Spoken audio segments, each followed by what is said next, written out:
अस्सलाम वालेकुम दोस्तों, कैसे हैं सब? उम्मीद है खैरियत से होंगे।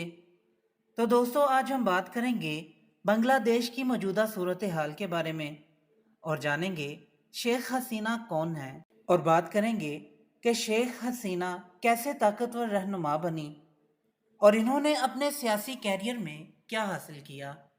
जानने के लिए वीडियो को एंड तक देखें और जिन्होंने मेरा चैनल सब्सक्राइब नहीं किया वो ज़रूर करें, ताकि इसी तरह हिस्ट्री से मुतालिक आपके नॉलेज में इजाफा होता रहे। तो चलिए दोस्तों, वीडियो शुरू करते हैं।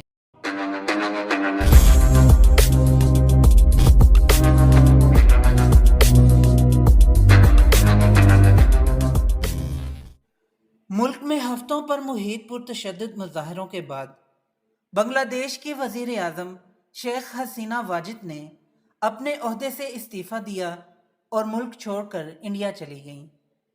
76 साला रहनुमा शेख हसीना वाजिद का हेलीकॉप्टर इंडिया में उतरा और इस दौरान ढाका में इनके सरकारी रिहाइश गाह में हजारों एहतजाजी मुजाहिरीन घुस आए।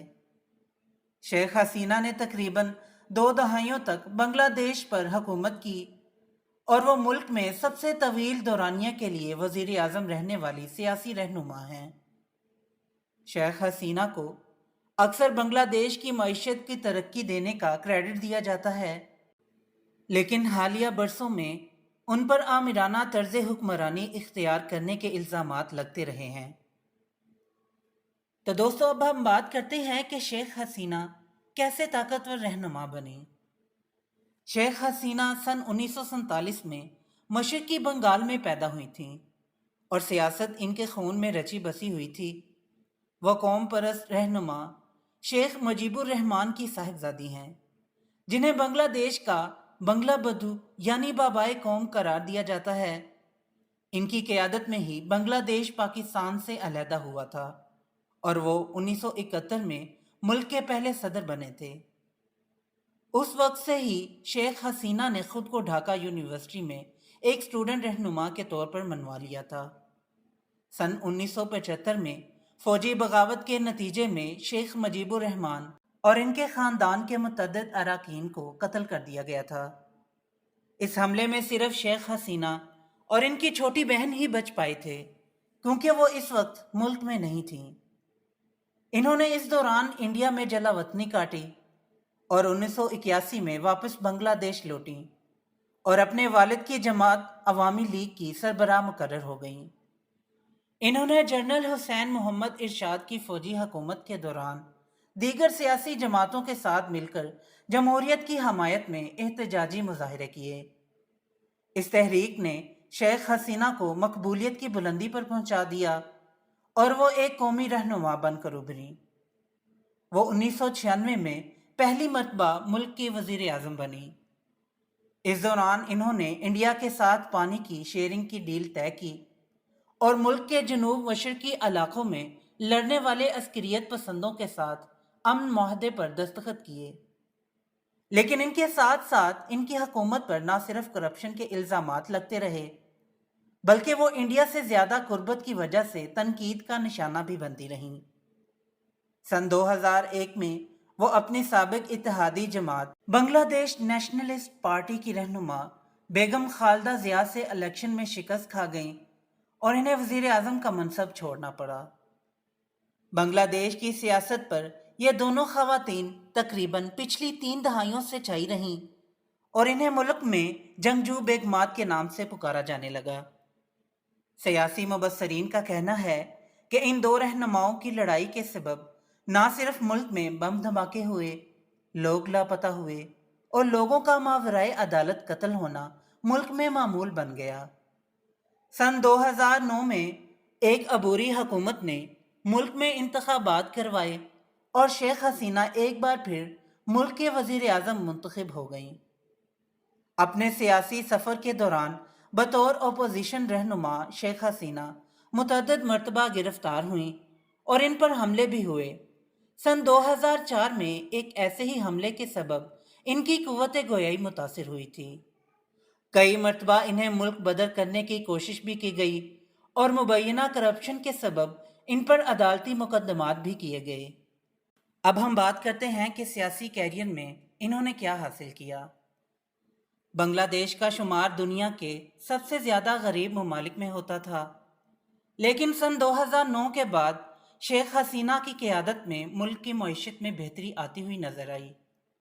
اب اس کا شمار خطے میں سب سے زیادہ تیزی سے آگے بڑھتی ہوئی معاشی طاقتوں میں ہوتا ہے، جس کی ترقی کی رفتار انڈیا سے بھی تیز ہے۔ ورلڈ بینک کے مطابق گزشتہ ایک دہائی میں تقریباً 2.5 کروڑ لوگ غربت کی لکیر سے باہر آئے ہیں۔ ملک میں سب سے زیادہ ترقی کپڑوں یعنی گارمنٹس کے شعبے میں نظر آئی، اور بنگلہ دیش میں بنائے گئے کپڑے کو یورپ، شمالی امریکہ اور ایشیا تک رسائی ملی۔ ملک کی اپنی دولت، قرضوں اور غیر ملکی اداروں سے معاونت کا استعمال کرتے ہوئے شیخ حسینہ نے بڑے ترقیاتی منصوبے شروع کیے، جن میں 2 ارب 90 کروڑ ڈالر کی لاگت سے بننے والا پدما برج بھی شامل ہے۔ ملک میں حالیہ پرتشدد مظاہرے شاید شیخ حسینہ کے سیاسی کیریئر کا سب سے بڑا چیلنج تھے، اور اس سے قبل ملک میں ہونے والے انتخابات بھی تنازعات کا شکار ہوئے تھے۔ ان انتخابات کے نتیجے میں شیخ حسینہ کی جماعت لگاتار چوتھی مرتبہ اقتدار میں آئی تھی۔ ان کے استعفے کے مطالبات کیے جاتے رہے، لیکن شیخ حسینہ نے مزاحمت جاری رکھی۔ انہوں نے احتجاجی مظاہرین کو نہ صرف دہشت گرد قرار دیا، بلکہ اپیل کی کہ ان دہشت گردوں سے آہنی ہاتھوں سے نپٹا جائے۔ بنگلہ دیش میں سرکاری نوکری کو اچھی تنخواہ کی وجہ سے کافی اہمیت دی جاتی ہے، تاہم تقریباً نصف نوکریاں، جن کی تعداد لاکھوں میں ہے، مخصوص گروہوں کے لیے مختص ہیں۔ سرکاری نوکریوں کا 1/3 حصہ ان افراد کے اہل خانہ کے لیے مخصوص ہے، جنہیں بنگلہ دیش میں آزادی کی جنگ کا ہیرو مانا جاتا ہے۔ تاہم ملک میں طلباء اور دیگر احتجاجی مظاہرین کا کہنا تھا کہ یہ نظام متعصبانہ ہے اور سرکاری نوکری صرف میرٹ کی بنیاد پر ہی ملنی چاہیے۔ طلباء کا یہ احتجاج ایک حکومت مخالف ملک گیر تحریک میں بدل گیا۔ دنیا میں کرونا وائرس کی وبا پھیلنے کے بعد بنگلہ دیش میں مہنگائی بڑھ گئی تھی، زر مبادلہ کے ذخائر کم ہو گئے تھے، اور بیرونی قرضہ تقریباً 2 گنا بڑھ گیا تھا۔ ناقدین کا کہنا ہے کہ ملک میں بڑھتی ہوئی مہنگائی اور غربت کی اصل وجہ شیخ حسینہ کی حکومت کی بد انتظامی ہے۔ ان کا دعویٰ ہے کہ ماضی میں ملک کی معاشی کامیابیوں کا فائدہ صرف انہیں ہی ہوا ہے جو عوامی لیگ کا حصہ تھے۔ ان کا یہ بھی کہنا ہے کہ اس دوران ملک میں انسانی حقوق کی خلاف ورزیاں ہوتی رہیں اور جمہوریت کا معیار گرتا گیا۔ وہ شیخ حسینہ پر آمرانہ طرز حکمرانی اختیار کرنے کا الزام لگاتے ہیں اور کہتے ہیں کہ سابق بنگلہ دیشی وزیر اعظم نے اپنے سیاسی مخالفین اور میڈیا پر پابندیاں عائد کیں۔ شیخ حسینہ اور ان کی حکومت ان الزامات کی تردید کرتے ہیں۔ حالیہ مہینوں میں بنگلہ دیش نیشنلسٹ پارٹی کے سینئر رہنماؤں اور ہزاروں سیاسی کارکنان کو حکومت مخالف مظاہروں کے درمیان گرفتار کیا گیا۔ انسانی حقوق کے لیے کام کرنے والی تنظیموں کا کہنا ہے کہ سن 2009 کے بعد ملک میں سیکیورٹی فورسز کے ہاتھوں ماورائے عدالت ہلاکتوں اور جبری گمشدگیوں میں اضافہ ہوا۔ شیخ حسینہ کی حکومت ان الزامات کی دو ٹوک انداز میں تردید کر چکی ہے، لیکن اس کے ساتھ ساتھ ان کی حکومت غیر ملکی صحافیوں کو بھی ملک میں ان واقعات کی تحقیقات سے روکتی رہی۔ تو دوستو، یہ تھی آج کی ویڈیو پسند آئی ہو تو لائک ضرور کریں اور میرے چینل کو سبسکرائب کریں۔ پھر ملتے ہیں ایک نئی ویڈیو کے ساتھ، تب تک کے لیے اجازت دیں۔ اللہ حافظ۔